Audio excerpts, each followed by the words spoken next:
primo riferimento a Sacile lo troviamo nell'Historia Longobardorum di Paolo Diacolo, che narra di uno scontro avvenuto in queste zone fra i Friulani e i Longobardi.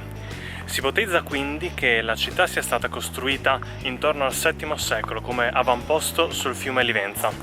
E il fiume Livenza fu proprio motivo di espansione, di accrescimento della città grazie agli scambi commerciali che andarono ad implementare le attività militari dell'avamposto. Nel 1420 la città divenne parte della Serenissima, che la portò ad un'ulteriore espansione economica. Fu in quel periodo che molte delle famiglie nobili della città eressero i loro palazzi sulle sponde del fiume.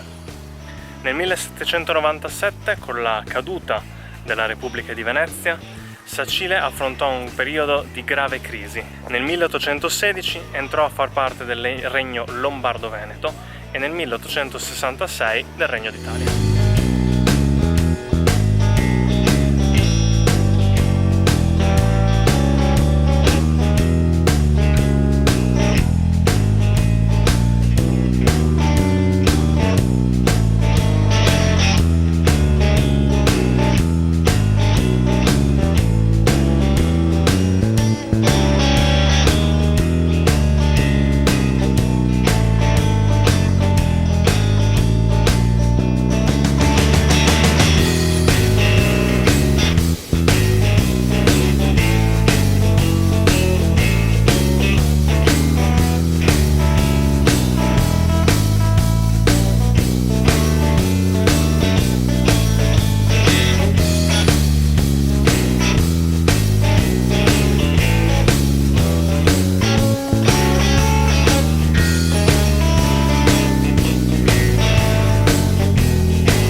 Bene, questa era Sacile, spero che vi sia piaciuta.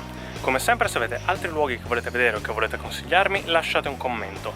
E noi ci vediamo al prossimo video. Bye!